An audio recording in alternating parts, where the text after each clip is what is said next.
अस्सलामुअलैकुम welcome to M रात। दोस्तों, दो हम चीज़ों पर बात करने जा रहे हैं। पहला, जो इन्वेस्टिगेशन बोर्ड बैठा था एलसीए तेजस एयरक्राफ्ट के क्रैश पर, क्योंकि इंडियन एयरफोर्स की हिस्ट्री में पहला क्रैश था एलसीए तेजस का। उसकी एक इनिशियल रिपोर्ट, उससे रिलेटेड कुछ सोर्सेज जो मिलिट्री सोर्सेज है उन्होंने इंडियन मीडिया को बताया।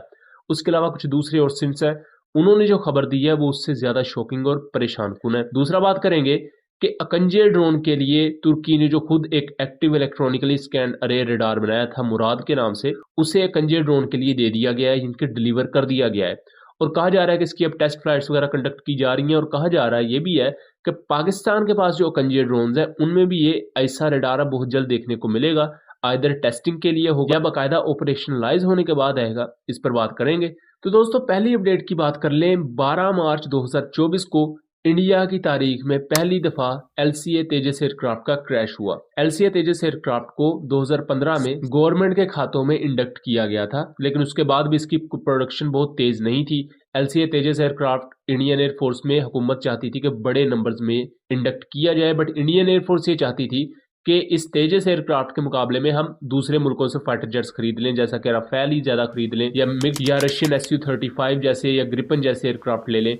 तो इस पर एक इंडियन एयरफोर्स के अंदर भी दरारें हमें देखने को। तो इस दौरान होता क्या है कि फरवरी 2024 की एक डेडलाइन दी गई कि तेजस MK-1A एयरक्राफ्ट इंडियन एयरफोर्स का हिस्सा बन जाएंगे। हमने उस पर डिटेल वीडियो बनाई हुई है, उसका लिंक डिस्क्रिप्शन में दे दूंगा। अब ये जो डेडलाइन दी गई, इसमें यह बात थी कि फरवरी तक ये एयरक्राफ्ट इंडियन एयरफोर्स का हिस्सा होंगे एंड लेटर ऑन इनकी प्रोडक्शन भी बढ़ाई जाएगी और इस तरह इंडियन एयरफोर्स में जो स्क्वाड्रंस की कमी है वो पूरी की जाएगी। बट अभी ये डेडलाइन गुजरी ही थी कि 12 मार्च 2024 को एलसीए तेजस एयरक्राफ्ट जैसलमेर के एरिया में गिरकर तबाह हो गया। और जैसलमेर का एरिया बताता चलो कि पाकिस्तानी सिंध के बहुत करीब है, बॉर्डर पर। भारत शक्ति के नाम से इंडियन मिलिट्री की एक्सरसाइजेस चल रही थी जिसमें ये क्रैश हुआ। तो ऑब्वियसली एक्सरसाइज की पूरी जो फंक्शनैलिटी है और प्रोफिशिएंसी है उस पर भी एक लिहाज से क्वेश्चन मार्क्स उठे और उसकी भी पूरी की पूरी जो सोशल मीडिया में इमेज थी वो गिर गई। उसके बाद एक बोर्ड ऑफ इंक्वायरी बिठाया गया। हमने इसकी कॉजेज पर बात की थी, तो हमने कहा था कि बेसिक दो कॉजेज हो सकती हैं।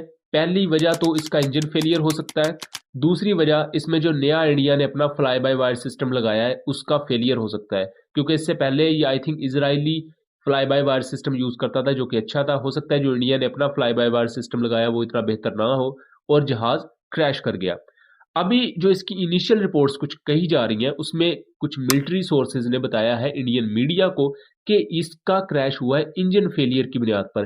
कि जब हम देखते हैं कि पायलट इजेक्ट करता है तो उसी वक्त जहाज स्टेबल पोजीशन में एकदम नीचे जाने लगता है। तो कहा जा रहा है कि सडन इंजन पावर लॉस हमें देखने को मिला। अब इसमें अमेरिकन इंजन यूज होता है, जीनी F404, और सेम यही इंजन अमेरिकी साख्ता F/A-18 तैयारों में यूज होता है। और अमेरिकन नेवी के लिए ये तैयारे बहुत अहम है। इवन रेड सी में ये अभी तक यूज हो रहे हैं।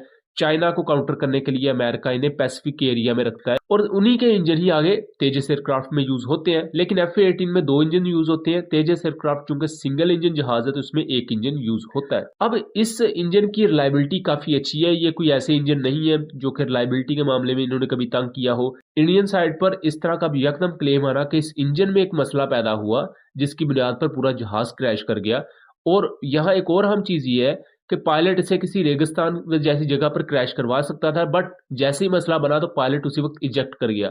तो हुआ क्या कि ये जो जहाज है ये बॉयज हॉस्टल पर वहां आबादी के ऊपर गिरा है और उसके नतीजे में क्या नुकसान हुआ है ये इंडियन मीडिया को इजाजत नहीं दी गई कि वो सोशल मीडिया पर बताएं।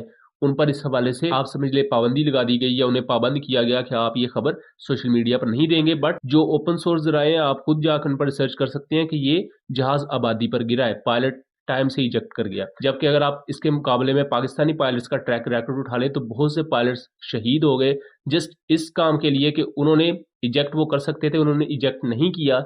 रादर कि उन्होंने इस चीज को ज्यादा तरजीह दी कि हम आबादी से दूर ले जाएं जहाज को। एटलीस्ट अगर जहाज हम क्रैश लैंड नहीं करवा सकते तो एटलीस्ट आबादी को नुकसान ना हो। सो ये अप्रोच का थोड़ा सा डिफरेंस होता है। बाय द वे, कुछ ओपन सोर्स सोर्सेज ये क्लेम कर रहे हैं कि जो पायलट था उसने किसी किस्म का कोई नशा किया हुआ था या कोई ड्रग्स ली हुई थी। बहरहाल जाती तौर पर मैं ऐसा नहीं समझता कि ऐसा कुछ होगा। ये किसी की जाती एक इन्फ्लुएंस हो सकती है कि इंडियन पायलट ने कुछ ऐसा किया होगा, क्योंकि दुनिया की कोई भी एयरफोर्स हो उसमें ऐसा होना ये बहुत ही ज्यादा एक अजीब सी चीज है और ऐसा शायद होना मुमकिन नहीं है। लेकिन ये जो भी सोर्स है उन्होंने अगर ये बात की है तो मैं उसको डिनाई या उसको अफर्म नहीं कर रहा कि ऐसा होगा या ऐसा बिल्कुल नहीं होगा।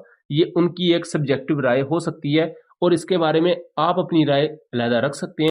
अब आ जाते हैं हम दूसरे टॉपिक पर। दूसरा टॉपिक ये है कि 2024 के शुरू में ही जो मुराद एक्टिव इलेक्ट्रॉनिकली स्कैन्ड अरे रडार है, जिसे तुर्की ने खुद बनाया है, और ये तुर्की ने बनाए हैं अपने F-16 ओज़गुर्स के लिए और अपने अकंजे ड्रोन्स के लिए। दोस्तों, अब तुर्की ने अपना पहला F-16 ओज़गुर एयरक्राफ्ट डिलीवर कर लिया है अपनी एयरफोर्स में, यानी कि उसे इंडक्ट कर लिया है और उसमें ये मुराद ऐसा रडार लगा हुआ है। और अकंजे ड्रोन के लिए जो मुराद ऐसा रडार है वो जरा छोटे साइज का होगा, ड्रोन के हिसाब से लो आउटपुट वाला होगा थोड़ा सा। तो F-16 जो डिलीवर किया गया था वो 2023 की बात है, जबकि 2024 के शुरू में ही ये अकंजे ड्रोन के साथ भी ऐसा रडार आ चुका है।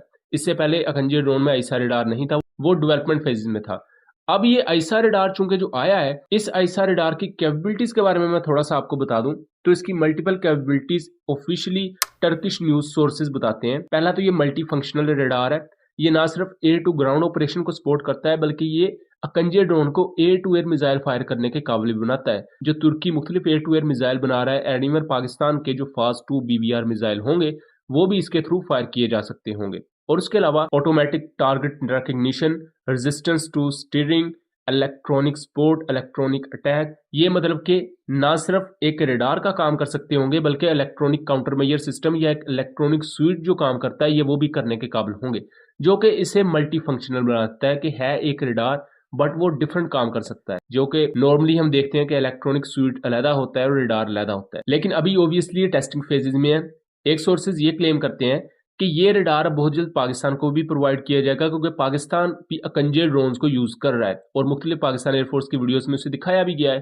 तो यहाँ एक और क्वेश्चन भी यहाँ उठ रहा है कि क्या पाकिस्तान एयरफोर्स शुरू में से टेस्ट और वैल्यूएशन के लिए लेगी या ये ऑपरेशनलाइज होने के बाद पाकिस्तान एयरफोर्स में आएगा? क्योंकि देखें, टर्किश एयरफोर्स को अभी ये रडार दिए हुए 1-2 महीने हुए हैं, इसकी टेस्टिंग एंड वैल्यूएशन होगी। उसके बाद अगर इसमें कोई प्रॉब्लम्स हैं तो उनको दूर किया जाएगा। अगर कोई प्रॉब्लम नहीं है तो फिर इसे टर्किश एयरफोर्स का हिस्सा बनाया जाएगा। अगर पाकिस्तान एयरफोर्स उस चीज का इंतजार करेगी तो फिर थोड़ा सा डिले होगा, पाकिस्तान एयरफोर्स को देर से ये रडार मिलेंगे। अगर टेस्ट या एवेल्युएशन के लिए पाकिस्तान अभी से इस रडार को लगाता है तो ऑब्वियसली पाकिस्तान ये डाटा तुर्किया के साथ शेयर कर सकता है, लेकिन पाकिस्तान को ये ऐसा रडार जल्दी मिल जाएगा। इसके बारे में हम हतमी तौर पर कुछ नहीं कह सकते। ये 2 बेसिक सिनेरियोज हैं जो कि हो सकते हैं, जिनके बारे में हम आपको आगाह कर सकते हैं। सो उम्मीद करता हूँ चीजें क्लियर रही होंगी। वीडियो पसंद आई हो तो इसे ज्यादा से ज्यादा शेयर कीजिएगा ताकि इस तरह की मजीद इंफॉर्मेटिव वीडियोस हम आपके लिए लेकर आ सके। मिलेंगे अगली वीडियो में, तब तक के लिए अल्लाह हाफिज।